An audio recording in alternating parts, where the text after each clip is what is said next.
Good morning, everyone. I am Dr. Anita. Thank you so much for joining us for our very first Insanity Check with Dr. Anita. This is the show that allows me to think out loud and ask the question, is this crazy or is it just me? And I am so excited to be joined by my co-contributors. First of all, my co-executive producer, Eloy Garcia, my social media and marketing manager, Sharday Perry, and my branding director, Mr. Adrian Pastor. Guys, how are we doing this morning? Good. Good. Everybody had a good weekend? Yes. Yeah? Okay. All right. Well, what we're going to talk about today is Mr. Kayne West's decision to run for president. Now, before I go any further, I want to make it very clear that this is not about disrespecting his position. It's not about disrespecting him in any way. I'm just curious to know, is it crazy or is it just me that it doesn't seem like there's someone in his inner circle who might say, are you sure you want to make this announcement? So, Sharday, what do you think is going on behind the scenes that we may or may not be aware of that someone thought this was okay to go along with? I have to imagine it's a struggle. I can't not see his family and his friends sitting down and having a conversation with him and telling him, I don't think this is the right time, or I don't think this is the best way to go about it. But I feel like he must be so strong-willed that no matter what they say, he's still going forward. And maybe it comes down to you're either with me or you're against me. And in fear of losing him, they kind of just go along and try to mitigate where they can. Okay, I can see that. Eloy, if that's the case, how do we support someone like that who we don't necessarily think is doing the right thing, but at the same time might be giving us the ultimatum to say either you're for me or against me? That is a really difficult decision to make because no one wants to have to choose, right, between a loved one and their well-being. And I think it's important to inform ourselves. We need to do our best to figure out why our loved ones are going through what they're going through. Oftentimes, these diagnoses stem from trauma, unresolved trauma. It could have happened in childhood. It could have continued to happen through adulthood. And when it's unresolved, it festers and it grows in ways that can become uncontrollable. So we should inform ourselves about why people go through what they go through so we can position ourselves in their life in places where we can talk them down the ledge, where we can soothe them in ways that aren't going to be so manic. Doesn't that seem, though, to insinuate that they don't know what they're doing or what they really want, and that maybe we just don't happen to see things the way they see them? What do you think, Adrian? Is there a different way to look at this? When I think about the sort of situation that he's in and, where he's at as a person, when we look at Kayne West, he has been diagnosed with bipolar disorder. So there's definitely that factor that takes a big role in, what's going on in terms of his presidential bid, in terms of all the things that he's saying. When I think about this, the first thing that comes to mind is codependency. And I think about how as his, inner circle is sort of encouraging him to move forward with his presidential bid and, not necessarily guarding him in the way that maybe they should be, I immediately think that they're sort of enabling a codependent relationship in a way, in the sense that they know that he has this pre-existing condition, and yet they're just sort of fostering, the growth of it for him to continue to say things and, put himself in a position where maybe he shouldn't be. So I think in some ways, they should be looking out for him. They should be thinking about this condition. They should be thinking about, how that's going to affect his condition and how that's going to affect other people hearing him speak. And it's difficult. It's difficult, the position that his inner circle and that his family is in and his loved ones. But, they have to think about those things when in this specific situation. You mentioned the fact that he's got bipolar disease, and just so our audience, or bipolar, how did you put that, Adrian? Bipolar disorder. And just to inform our audience, none of us are pretending to be experts in this field. Again, I said this at the beginning, none of us are intending to be critical, but I'm thinking out loud, exploring the reasons why someone in his inner circle might not have advised him against this. And I could, I'm making assumptions here, but I'm just wondering how someone could allow him to go forward. That being said, I also want to share this perspective with you. When he came out with his first gospel CD, a lot of people in the Christian community really came down on him. It's not going to last. It's a gimmick, this, that, and the other. We need to be clear that no one knows the heart of any man other than God. We don't even know our own intentions sometimes, because sometimes we don't understand what drives us. So this conversation is not about bashing Mr. Kanye West. That's not it at all. I'm just trying to understand what possibly could be going on in his inner circle that they've encouraged him, or maybe not encouraged him, but allowed him, or I might not even be choosing the right words right now, but it just seems that someone in that type of position would have people around them to be able to advise them and say, this might not be the best thing to do. That being said, though, I think maybe Adrian alluded to this, where you've got someone who has bipolar disorder. They're not necessarily going to be in a position to want to listen to anyone else because they feel so strongly and they believe so passionately about what they're doing. So, Sade, do you happen to know of any situations like this that we could refer to that would help us understand how he was enabled to make this announcement? Because I don't think, number one, in terms of how our presidential process is structured, that he's actually going to be able to put in a reasonable bid for president. I think it's just too late. But number two, how do people that have someone in their lives that behave this way typically help or manage them? What are your thoughts? I feel like the best way to go about this is through care and concern and love. I think about people that have interventions and they take everyone that's closest to them and they sit around and they tell them how their actions are affecting them and how their actions are affecting everyone as a whole. And so I imagine anyone coming from this perspective, the best that they can do is to sit down and let them know, I love you and I support you and I think you're capable.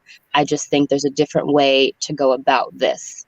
And maybe even offering some different perspectives. This is what I think. And then we bring in, your best friend, your sister, your brother, your cousin, or someone else that can give them options. So we're not just limiting them, but we're letting them know, hey, there's a couple other ways to go about this. Let's work together. And so it kind of feels like they're a part of the team. They're part of the discussion, as opposed to we're putting you in a corner and this is your only option. Mm-hmm. Now, this is also making the assumption that these people are already in the inner circle and they have a trusted relationship with the person who's making these types of decisions. Eloy, again, with the assumption that people are already in the inner circle, how would you recommend that they go about even broaching this situation, this discussion with this person? I think it's important to call a thing. Like Adrian said, he brought up the diagnosis. We need to call a thing. We need to be able to identify what we're dealing with so that we can identify how to deal with it. And like Shar is saying, we need to call people in, not call people out. A lot of these situations that we end up with, behavioral and physical health or mental health, is because they've been unchecked. We haven't had the tools and the skills we need to reel ourselves in, to reel our community in. But when we can start with compassion and kindness, like Shar is saying, and we can add in the truth, which is what we're going through. Is it a depressive episode? Is it a manic episode? What exacerbated the episode? Then we can bring it down to specific situations that we can deal with daily and have it not blow up into something that seems unattainable and uncontrollable. The expertise that I do bring to the table, and I'm going to be coming to you in a minute, Adrian, is the fact that I understand about psychological safety and the factors that are involved in that. Our need for security, our need for autonomy, our need for a sense of fairness, our need for esteem, and then our need for trust. And understanding how much the loss of his mother impacted him, that might have to do with his sense of esteem. I don't know the man. I'm just, again, trying to share based on my expertise and trying to understand or begin to understand where this is taking place, how it's taking place, what the dynamics look like. Adrian, when you think about a sense of esteem, how can those in the inner circle help someone with their esteem and yet not necessarily buy into something that may not be the best thing for them? What do you think? like I said before, it is sort of a really tricky situation because you're dealing with not necessarily your everyday person. Like we're mentioning Esteem. Kanye West is somebody that is really well known, pretty much a household name, I would say. Like everybody knows who he is. He's a very famous musician, and you are stuck in a really difficult place. The thing that I immediately think about is other celebrities or other people in the public sphere that have gone through like very public mental health battles. I think of like Britney Spears. I think of Amanda Bynes. I think of just other celebrities who have gone through similar struggles, and um, that situation is really difficult. And I don't always think that answer is black and white. You look at people like Britney Spears, and I think it's since 2008 she's been in a legal conservatorship with her family, because during the time of her really big mental health breakdown in like 2007 2008, she was essentially considered like incapacitated and had to be cared for in a way. And is that what is going to be the ticket for Kanye West? I don't know. It's difficult to say for him because everybody's situation is so different. I think, sort of like we've been alluding to, you have to handle every sort of situation with the utmost care.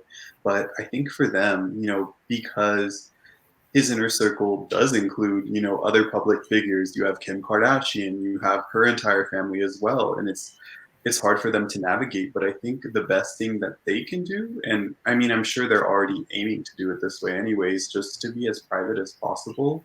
And if they can, reel him back in and pull him back from the public sphere in whatever way that they can, because clearly when you look at this man, you can recognize that he needs healing and he needs help in some kind of way.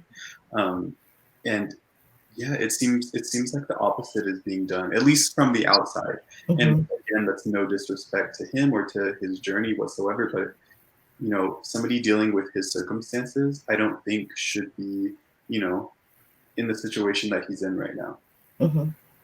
I think that so far this has been a tremendous conversation because based on what I know in my field of specialty, which is human and organization systems, and then based on Sade's ability just to be able to frame something in a way that everyone can understand it from just a regular perspective. And then Eloy's a way of saying, well, these are the actions that we can take.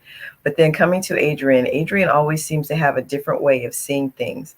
And I'm so glad, Adrian, that you mentioned the other celebrities that are going through this, facing the same challenges. Again, to my audience, we are not here to bash Conway. As a matter of fact, I'm here to say, as people from the outside looking in, we really need to be careful about how we talk about people like Kanye or Britney Spears or Justin Bieber or anyone else in the public eye that seems to behave in ways that we might think are crazy, that seems to behave in ways that we might think, well, they're just doing that because they have celebrity status. No, we can't judge from the outside what's going on in someone's inner circle, what's going on in their mind, most importantly, what's going on in their heart. Again, I started this conversation saying only God can judge the heart. God made us. Sometimes we don't understand what drives ourselves. But I really want us to be careful about how we judge the outward appearance of others. We don't know their journey. We don't know what they're going through. We don't know what they're dealing with. And so the main purpose of this particular discussion was to be able to say, be careful. Just be careful. Hold back on your judgment. And remember, we're all healing. We're all going through something. We're all taking a different walk. This journey of life, if we all had it wrapped up and tied up in a bottle, there's a whole lot of things that we would have done differently. I'm sure everyone on this call right now can say that. There are a whole lot of other different decisions that we would have made. But life is what it is. And I think especially now in this time, when we're in a completely different world that none of us knows how to navigate, we're dealing with volatility in the stock market. We're dealing with uncertainty as to what the new normal is going to be. We're dealing with complexity as to how we're going to manage this thing. And we're dealing with ambiguity.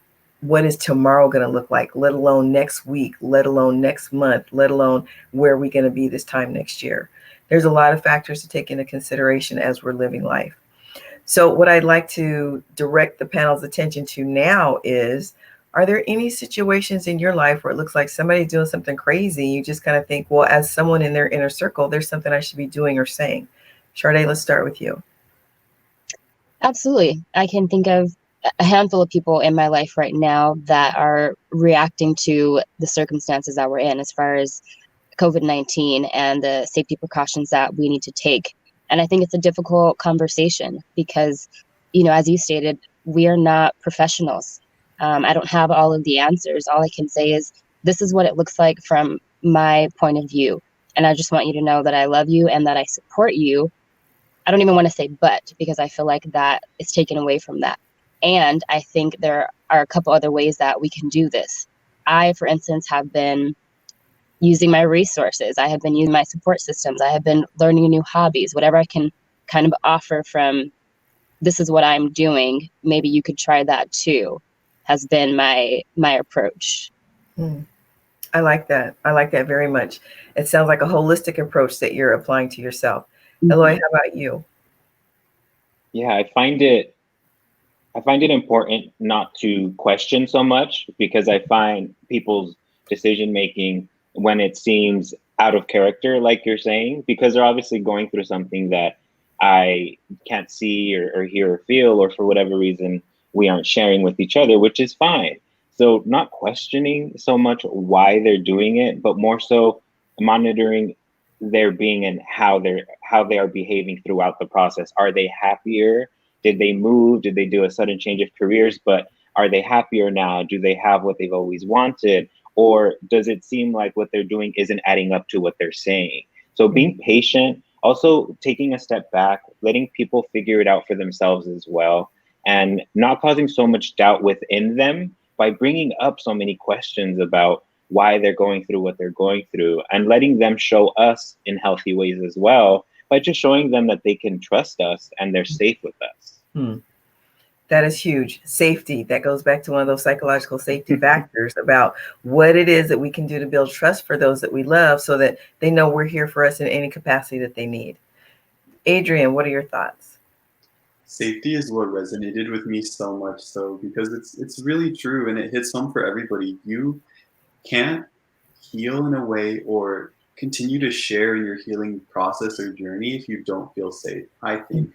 And I've met a lot of different people coming from different walks of life and different situations, and I think everybody can agree that if you don't necessarily feel safe where you're at, it just makes everything 10 times harder. You need that sense of safety, and we have to think of ways that we can create that environment, we can create that safe space for those people that are around us. And I can definitely think of a couple of situations where maybe I could be helping to create that sort of space in better ways, and things that I can do to look inside of myself. What have I done that hasn't necessarily done the best at creating that safe space, sort of examining my actions and things like that. So definitely safety and thinking about that. But I definitely do. I can see examples in my life as well that I need to work on. This is what I love about coming to you last, Adrian, because you always make me think of things in a completely different dynamic than when I had originally started. And that you're saying, it's less about the person, more about what can I do to make them feel safe enough to show up, and whatever showing up means to them at that particular moment. So we're going to pause the conversation here. We're going to pick it up. And when we do, I will be coming from my area of expertise, and we're going to make it a little more personal. I have decided that nSanity Check is not just going to be discussing what's going on out there, but after we've discussed that to the extent that we can, I do want to come from my professional background and make it personal to all of us, if you all are comfortable with that. Does that sound good? Yeah, absolutely. Good. I'm excited about that. Well, this is our first show and our first episode. We're starting off talking about Mr. Kayne West's decision to run for president and what might have been going on in his inner circle. We're going to continue the conversation. We're going to pick up on psychological safety and see how that impacts our decisions and the things that we do and how that impacts our inner circle and how they're there to help us. I want to thank my co-contributors, Eloy, Sade, and Adrian. I'm looking forward to seeing you all for the next show. And we're going to wrap up this month with a special subject matter expert, Dr. Cherie Montgomery, who's going to talk with us about mental health and wellness, particularly in communities of color. Until next time, this is Dr. Anita reminding you to stay blessed and keep it real. Thanks for joining us.